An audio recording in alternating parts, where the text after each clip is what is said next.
Jasanya apa? Jasa pinjam, simpan pinjam. Tapi kalau dilihat bunganya luar biasa. Nah, biasanya ada hal lain yang menjadi catatan. Pada saat koperasi dibentuk, maka nanti pada saat dalam perjalanannya ada hak dan kewajiban yang harus disampaikan oleh struktur organisasi atau koperasi yang sudah berjalan. Salah satunya yaitu yang menjalankan organisasi itu harus melakukan ada yang namanya laporan di akhir tahun, atau biasa ini ada laporan keuangannya, pendanaannya seperti apa, terus ini yang berkaitan dengan perjalanan koperasi. Nah, ada yang namanya itu, benar Mas Basofi, ada yang namanya audit. Nah, biasanya banyak ditemui koperasi-koperasi yang nakal. Mereka tidak melaporkan perkembangan usaha yang sudah dilakukan selama ini. Mereka ini jalan aja, tapi mereka tidak melakukan ini untung atau rugi. Nah, ketika hal itu terjadi, maka pada saat diaudit, nah itu biasanya nanti akan ketahuan. Ada namanya koperasi sehat, ada namanya koperasi tidak sehat. Seperti itu. Sebenarnya saya yakin teman-teman yang ada di kelas ini sudah paham yang berkaitan dengan koperasi. Cuman secara teori ya seperti ini, ya. Oke. Lanjut, Mbak Fitri.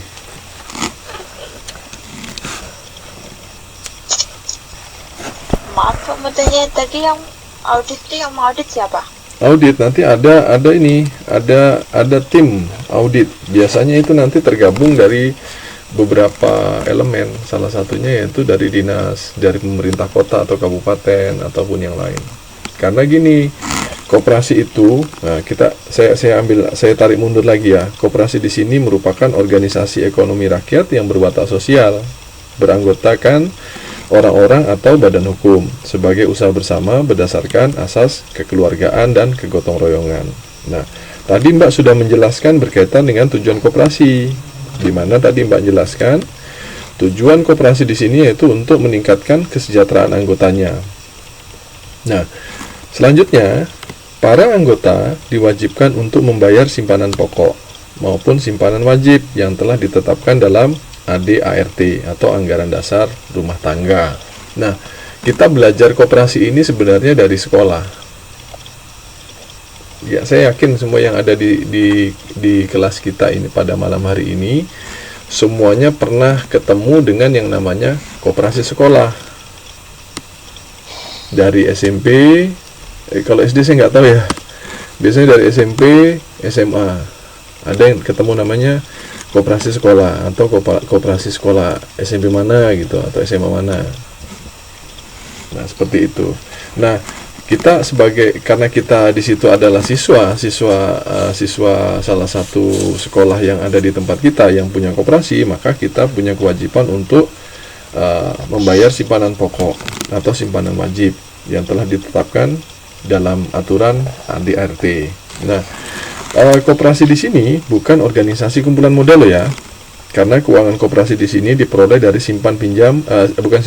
simpanan anggota, pinjaman atau kredit, sisa hasil usaha atau modal ventura. Nah, di sini tadi Mbak Fitri sudah menjelaskan menurut jenis usahanya. Di situ koperasi dapat berupa koperasi produksi, koperasi konsumsi, dan koperasi kredit dan lain sebagainya. Nah, jadi dari penjelasan yang Mbak Fitri tadi jelaskan, ketika semuanya dijalankan dengan baik dan benar, maka segala sesuatunya, baik itu tadi laporan keuangan maupun yang lain yang sekecil-kecilnya, itu akan disampaikan di akhir tahun pada saat rapat tahunan biasanya sih. Nah, siapa nanti ada nanti tim khusus yang biasanya dibentuk oleh pemerintah, dari pemerintah, biasanya ini dari dinas ya. Kalau di tempat saya ada namanya Dinas Perindustrian dan Usaha Kecil Menengah. Di situ ada koperasi. Nah, jadi dinas yang ada di kota saya itu membentuk sebuah tim khusus yang nantinya akan sebagai tim audit yang mengaudit koperasi-koperasi yang ada di daerah saya. Siapa aja, Pak? Salah satunya timnya itu bisa saja diambil dari akademisi. Siapa aja, Pak? Ya mungkin dari elemen-elemen yang lain yang nantinya paling tidak di dalam tim ini, individu-individu yang tergabung di dalam tim ini semuanya mempunyai kemampuan lebih untuk mengaudit perjalanan atau laporan keuangan yang ada di koperasi tersebut. Nah, nanti dari tim ini akan kerja. Kalau sudah masanya nanti mereka akan lihat nih, kan ada listnya tuh, nama-namanya. Koperasi A, koperasi B, koperasi C, koperasi D, dan sebagainya. Biasanya banyak dalam satu. Misalnya kayak di tempat saya itu ada banyak. Nah, waktu mengaudit nanti tidak hanya berdasarkan data. Nanti dari dinas kan itu ada punya data koperasi yang terdaftar di dalam yang pernah mendaftar di dinas. Kalau di tempat saya itu di dinas di Perindakop ya, Kota Tarakan. Nah, itu mereka terdata. Nah, nanti dari tim audit itu punya list nama nih, sama punya rekam perjalanan koperasi.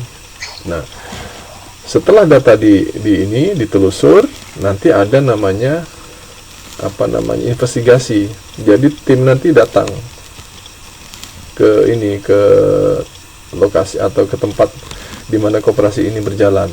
Nah, biasanya kadang-kadang ada yang nakal tuh dan ketahuan ada namanya, tapi koperasinya nggak ada.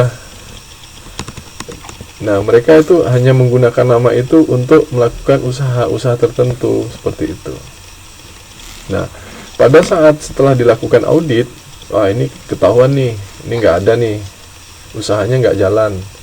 Oh, ini usahanya nih bangkrut. Oh, usahanya nih ini bagus. Nah, itu. Nah, nanti tim yang akan mengaudit. Nah, dari hasil audit tersebut, maka nanti akan dievaluasi. Koperasi ini nggak sehat, ganti gitu. Seperti itu. Ya, di sini Mbak Lina ada pemeriksaan pembukuan tentang keuangan perusahaan. Nah, jadi di situ nanti kelihatan kalau dia memang jalannya benar, dia punya laporan yang baik, yang benar juga, dan dia biasanya melaporkan ke anggotanya. Segini loh keuntungannya, segini loh yang sudah dikeluarkan. Nah, seperti itu. Itu Mbak Fitri penjelasannya. Gimana Mbak Fitri? Iya Pak, terima kasih. Oh, sama-sama. Oke. Materi selanjutnya dilanjutkan sesuai tikar aja. Oh ya, silakan Mbak, silakan. Ya. Assalamualaikum warahmatullahi wabarakatuh. Waalaikumsalam warahmatullahi wabarakatuh. Pak, bukan inilah. Ya tadi mulai pertama awal itu. Bentar. Slide yang tadi. Oh, baik Bu. Silakan. Ya, kewirausahaan. Penerimaan terhadap resiko dalam memulai dan menjalankan bisnis. Wirausaha.